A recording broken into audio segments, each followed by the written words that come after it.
আসসালামু আলাইকুম। আমি খালেদা পারভীন, সহকারী শিক্ষিকা, Mannan high school and college. নবম শ্রেণীর প্রিয় শিক্ষার্থী, তোমাদের অনলাইন ক্লাসে স্বাগত জানাচ্ছি। আশা করি তোমরা সবাই ভালো আছো, আমিও ভালো আছি। আজকে তোমাদের যে বিষয়টা নিয়ে আলোচনা করব তা হচ্ছে অর্থনীতি। অর্থনীতি ষষ্ঠ অধ্যায় নিয়ে আলোচনা করা হবে। ষষ্ঠ অধ্যায় যে টপিকসটা রয়েছে সেটা হচ্ছে জাতীয় আয় ও এর পরিমাপ। জাতীয় আয় ও এর পরিমাপের যে অংশটুকু নিয়ে আজ আলোচনা করা হবে, সে অংশের যে বিষয়গুলো বুঝতে পারবে আমি তোমাদের জন্য সেটা উল্লেখ করে নিয়ে এসেছি। একটু খেয়াল করো সবাই। জাতীয় আয় ব্যাখ্যা করতে পারবে, জিডিপি, জিএনআই, এনএনআই, সিসিএ সংজ্ঞাও বলতে পারবে, পূর্ণরূপও বলতে পারবে। জাতীয় আয় পরিমাপের পদ্ধতিসমূহ ব্যাখ্যা করতে পারবে। প্রিয় শিক্ষার্থী, তোমাদের যে অংশটা আলোচনা করা হবে সেটা জাতীয় আয়। প্রথমত তোমাদের জাতীয় সম্পর্কে সংক্ষিপ্ত ধারণা দিয়ে দিচ্ছি। আসলে জাতীয় আয় বিষয়টা কেন আমরা আলোচনা করব, কি দরকারের, এই শব্দটার কি প্রয়োজন রয়েছে অর্থনীতিতে। একটি দেশের অর্থনৈতিক অবস্থা জানতে হলে সেই দেশে জাতীয় সম্পর্কেই জানতে হবে। জাতীয় আয় দেশের উৎপাদিত দ্রব্যের মূল্যকে নির্দেশ করে, অর্থাৎ একটি দেশে যে সকল জিনিসগুলো উৎপাদিত হবে যার আর্থিক মূল্য রয়েছে সেগুলোর মূল্যটা নির্দেশ সাধারণত করে থাকে। জাতীয় আয় থেকে দেশের কোনো আর্থিক অবস্থা সম্পর্কে সঠিক জ্ঞান লাভ করা যায়। তা জাতীয় আয় পরিমাপের জন্য কয়েকটি পদ্ধতিও রয়েছে, অর্থাৎ একটি দেশ উন্নত, অনুন্নত না উন্নয়নশীল তা শুধুমাত্র আমরা জাতীয় আয়ের ব্যাখ্যা থেকে বা জাতীয় আয় বিশ্লেষণ করলেই আমরা জানতে পারবো। প্রিয় শিক্ষার্থী, দেখে নিচ্ছি আমরা জাতীয় আয়ের ক্ষেত্রে আমরা কিভাবে সংজ্ঞাটা লিখতে পারি। জাতীয় আয় ইংরেজিতে যদি আমরা বলতে চাই তাহলে হবে ন্যাশনাল ইনকাম। সংজ্ঞাটা আমি তোমাদের সুবিধার্থে লিখে নিয়ে এসেছি, একটু দেখে নাও। কোনো নির্দিষ্ট সময়ে সাধারণত আর্থিক বছরে কোনো দেশের নাগরিকগণ কর্তৃক যে পরিমাণ চূড়ান্ত দ্রব্য ও সেবা উৎপন্ন হয় তার বাজার মূল্যের সমষ্টিকে জাতীয় আয় বলে, যাকে সংক্ষিপ্ত আমরা এনআইও বলতে পারবো।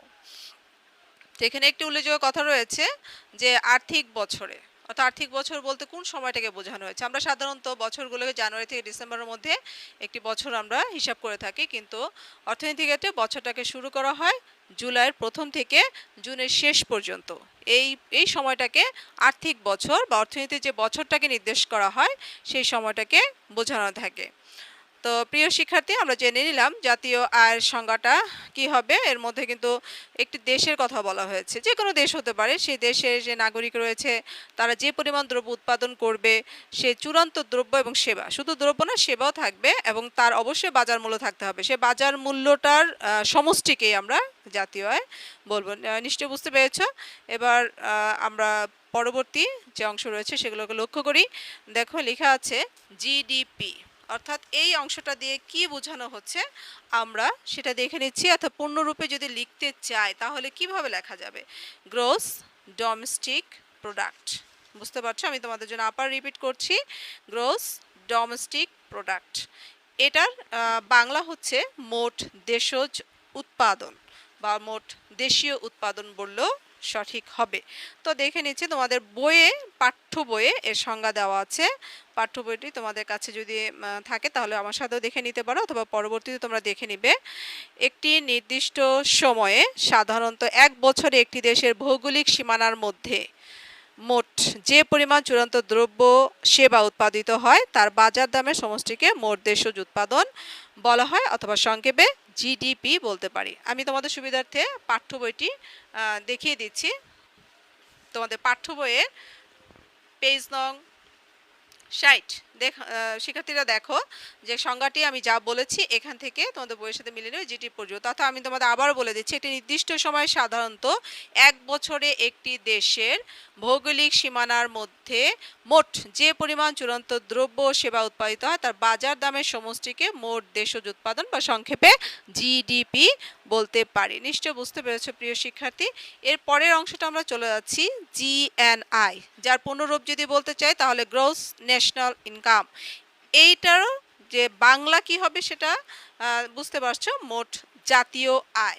এবং এটা সংজ্ঞা আমি তোমাদের পাঠ্য বইয়ে দেখিয়ে দিচ্ছি, আমার সাথে একটু দেখে নাও তোমরা। কোনো নির্দিষ্ট সময়ে সাধারণত আর্থিক বছরে কোনো দেশের নাগরিক কর্তৃক যে পরিমাণ চূড়ান্ত দ্রব্য সেবা উৎপন্ন হয় তার বাজার মূল্যের সমষ্টিকে মোট জাতীয় আয় বলে। অর্থাৎ তোমরা নিশ্চয়ই লক্ষ্য করেছো আমি জাতীয় আয়ের যে সংজ্ঞাটা বলেছি এখানে সেই সংজ্ঞাটা পুরোপুরি মিলে যাচ্ছে। অর্থাৎ জাতীয় আয়ের যে সংজ্ঞা মোট জাতীয় আয়ের সংজ্ঞা আমরা একই লিখবো, এর মধ্যে আর ভিন্ন করে কিছু লেখার নিশ্চয়ই বুঝতে পেরেছো। আমি জাতীয় আয় সম্পর্কে প্রথমেই তোমাদেরকে একটু ধারণা দিয়েছি, সুতরাং জিএনআই এই ব্যাপারটাও তোমরা বুঝতে পারবে। পরবর্তী যে অংশটি রয়েছে সেটা আমরা খেয়াল করি। পরবর্তী হচ্ছে এনএনআই, যাকে পূর্ণরূপে লিখতে গেলে বলতে পারি আমরা নেট ন্যাশনাল ইনকাম, এবং এর বাংলা হচ্ছে নিট জাতীয় আয়। নিট জাতীয় আয়ের সংজ্ঞাটি আমি আবারও তোমাদের পাঠ্য বইয়ের দেখিয়ে দিচ্ছি। শিক্ষার্থীরা আমার সাথে একটু দেখে নাও। কোনো নির্দিষ্ট সময়ে কোনো অর্থনীতিতে চূড়ান্ত পর্যায়ে দ্রব্য সেবার আর্থিক মূল্য থেকে মূলধন ব্যবহারজনিত অবচয় ব্যয়, ক্যাপিটাল কনজামশন অ্যালাউন্স, যাকে সংক্ষেপে সিসিএ বলা হয়, বা আরেকটি আছে ডিপ্রিসিয়েশন কস্ট। প্রিয় শিক্ষার্থী, তোমাদের ডিপ্রিসিয়েশন কস্ট যে শব্দটা বলেছি এই শব্দটা বাংলা প্রতিশব্দ হচ্ছে অবচয় ব্যয়। অর্থাৎ এখানে অবচয় ব্যয় বাদ দিলে যা থাকবে সেটা নিট জাতীয় আয় বলবে। তো আসলে মূলধন ব্যবহারজনিত অবচয় ব্যয় যে শব্দটি এখানে রয়েছে অর্থাৎ সিসিএ, যা সংক্ষিপ্ত নাম, এটা আসলে কি বোঝানো হচ্ছে এখানে তোমাদের বইতে সুন্দর করে দেওয়া আছে, আমি তোমাদের জন্য বলে দিচ্ছি। মূলধন ব্যবহারজনিত অবচয় ব্যয় বলতে উৎপাদন ব্যবস্থায় মূলধনের ব্যবহারজনিত যে ক্ষয় হয় তার রক্ষণাবেক্ষণের জন্য যে ব্যয় বহন করতে হয় তাকেই বোঝায়। অর্থাৎ কোনো কিছু তুমি ব্যবহার করছো, কিনেছো, ব্যবহারও করছো, কিন্তু সেটা সংরক্ষণের জন্য এবং ভালো থাকার জন্য বা নষ্ট হয়ে গেছে ঠিক করতে হলে বা যেখানে ঠিক করতে নিয়ে যাচ্ছ সেই ধরনের যে অতিরিক্ত যে খরচটা হয় সেই অংশটাকেই আসলে মূলধন ব্যবহারজনিত অবচয় ব্যয় বোঝানো হয়েছে। তো সেক্ষেত্রে আমরা দেখে নিচ্ছি যে সিসি এর মাধ্যমে কি করে আমরা এনএনআই খুঁজে পাবো। তোমাদের এটা বোঝার সুবিধার্থে যদি সূত্র সহকারে তোমাদের দেখানো হয় তাহলে তোমরা সহজেই বুঝতে পারবে। অর্থাৎ মোট জাতীয় আয় যেটা জিএনআই আমরা বলেছি, সে জিএনআই থেকে যদি সিসিএ বাদ দেওয়া হয় তাহলে কিন্তু এনএনআই আমরা পাবো, অর্থাৎ নিট জাতীয় আয়টা পেয়ে যাবো। অর্থাৎ সে তোমাদের জন্য আমি এই সূত্রটা লিখে দিয়েছি, দেখো তোমরা একটু লক্ষ্য করো যে জিএনআই মাইনাস সিসিএ এই অংশটুকুর মাধ্যমে আমরা কি পেয়ে যাচ্ছি, এনএনআই। তো পরবর্তীতে সিসিএ সম্পর্কে যে অংশটি লেখা আছে এটা আমরা পড়েই ফেলেছি, তারপরও বলে দিচ্ছি তোমাদের সুবিধার্থে। ক্যাপিটাল কনজামশন অ্যালাউন্স, বুঝতে পারছো নিশ্চয়ই, অংশটা আমরা পড়ে ফেলেছি। এবং পরবর্তীতে জিডিপির সাথে সম্পৃক্ত একটি শব্দ রয়েছে, সেটা আমি তোমাদেরকে এখন বলে দিচ্ছি। তোমাদের পাঠ্য বইয়ে রয়েছে 61 পেজ, আমরা সেই পেজটা একটু দেখে নিচ্ছি। দেখো, মাথাপিছু মোট দেশ উৎপাদন, সে অংশটার নামই হচ্ছে মাথাপিছু জিডিপি বলা হচ্ছে। এখন এটা কি সংজ্ঞা রয়েছে আমরা একটু দেখে নিচ্ছি। মাথাপিছু জিডিপি বলতে জন প্রতি বার্ষিক জিডিপিকে বোঝায়। কোনো নির্দিষ্ট আর্থিক বছরে দেশের মোট দেশ উৎপাদনকে মোট জনসংখ্যা দ্বারা ভাগ করলে মাথাপিছু জিডিপি পাওয়া যায়। অর্থাৎ আমরা যদি সূত্র সাহায্যে লিখতে চাই তাহলে সূত্রটি কেমন হবে, দেখো, কোনো নির্দিষ্ট বছরে জিডিপি সাথে ভাগ হবে, নিচে ভাগ হবে হচ্ছে মোট জনসংখ্যা। এই অংশটুকু লিখলেই আমরা মাথাপিছু জিডিপি অংশটি পেয়ে যাই। অর্থাৎ গাণিতিকভাবে যদি কোনো সমাধান করতে বলা হয় বা সূত্রটি জানতে চাওয়া হয় তাহলে আমরা এই সূত্রটির মাধ্যমেই সেটা সমাধান করে নেব। প্রিয় শিক্ষার্থী, আমাদের আরও একটি অংশ রয়েছে বোঝার মতো, সেটা তোমাদের প্রথমে শিক্ষণ ফলে দেখিয়েছিলাম। সে অংশটা হচ্ছে জাতীয় আয় পরিমাপের পদ্ধতিসমূহ। অর্থাৎ যে কোনো দেশের জাতীয় আয় পরিমাপ করার জন্য 3টি পদ্ধতি রয়েছে। প্রথমত হচ্ছে উৎপাদন পদ্ধতি, দ্বিতীয় আয় পদ্ধতি এবং শেষ পদ্ধতি হচ্ছে ব্যয় পদ্ধতি। তো সেই 3 ধরনের পদ্ধতি থেকে আমরা এখন একটু ধীরে ধীরে জেনে নিব পদ্ধতিগুলোর সিস্টেমগুলো কি। উৎপাদন পদ্ধতি, যাকে বলা হচ্ছে প্রোডাকশন অ্যাপ্রোচ। একটি দেশে তোমাদের পাঠ্য বইয়ে সুন্দর করে দেওয়া আছে, আমি পাঠ্য বইয়ের অংশটুকু তোমাদের পড়ে শোনাচ্ছি। একটি দেশের অর্থনীতির কয়েকটি গুরুত্বপূর্ণ খাতে বিভক্ত এসব খাতে এক বছর উৎপাদিত চূড়ান্ত দ্রব্য সেবার মূল্য যোগ করে মোট দেশজ উৎপাদন নির্ধারণ করা হয়। তো বাংলাদেশের জন্য আমাদের দেশ যে অর্থনীতির খাতগুলো রয়েছে, কয়টি খাত রয়েছে দেখো, স্পষ্ট করে দেওয়া আছে। 15টি খাত রয়েছে। তোমাদের বোঝার সুবিধাতে আমি একটু আন্ডারলাইন করে দিয়েছি। এই 15টি খাতের যে উৎপাদন হয় সেই উৎপাদনের উৎপাদিত দ্রব্য সেবার মূল্যগুলো যোগ করে যা পাওয়া যাবে সেটা হচ্ছে মোট দেশজ উৎপাদনের মধ্যে অন্তর্ভুক্ত হবে, এবং এই সিস্টেমটার নাম হচ্ছে উৎপাদন পদ্ধতি, প্রোডাকশন অ্যাপ্রোচ। পরবর্তী যে রয়েছে আয় পদ্ধতি। আয় পদ্ধতিটার একটু খেয়াল করি প্রিয় শিক্ষার্থী আমার সাথে। ইনকাম অ্যাপ্রোচ, এ পদ্ধতিতে আয় হলো উৎপাদন কার্যে ব্যবহৃত উপকরণসমূহে প্রাপ্ত আয়ের সমষ্টি। এখন সেই উপকরণগুলো কি কি তোমরা আগেই এই উপকরণগুলো জানতে, এখন আবারও তোমাদের বোঝার সুবিধার্থে বলে দিচ্ছি। উপকরণগুলো হচ্ছে চারটি। কি কি? ভূমি, শ্রম, মূলধন এবং সকল। এই চারটি উপকরণ থেকে আমরা কিভাবে আয় করছি? ভূমি থেকে পাচ্ছি খাজনা, শ্রম থেকে পাচ্ছি মজুরি এবং মূলধন সুদ, এবং সংগঠন থেকে মুনাফা। এই জাতীয় আয়ের ক্ষেত্রে এই অংশগুলোকে যোগ করে আমরা আয় পদ্ধতির মাধ্যমে জাতীয় উৎপাদন, জাতীয় আয় সম্পর্কে জানতে পারবো। খাজনা, মজুরি, সুদ এবং মুনাফা, এই অংশগুলো যোগ করলেই আমরা কি জানতে পারবো? আয় পদ্ধতির মাধ্যমে কি করে জাতীয় আয় নির্ধারণ করা যায় সে ব্যাপারটা জানা যাবে। 3 নম্বর যে পদ্ধতিটা রয়েছে এটা ব্যয় পদ্ধতি, এক্সপেন্ডিচার অ্যাপ্রোচ। এখানে রয়েছে যে পদ্ধতিতে জাতীয় আয় হলো কোনো নির্দিষ্ট সময় সমাজের সব ধরনের ব্যয়ের যোগফল।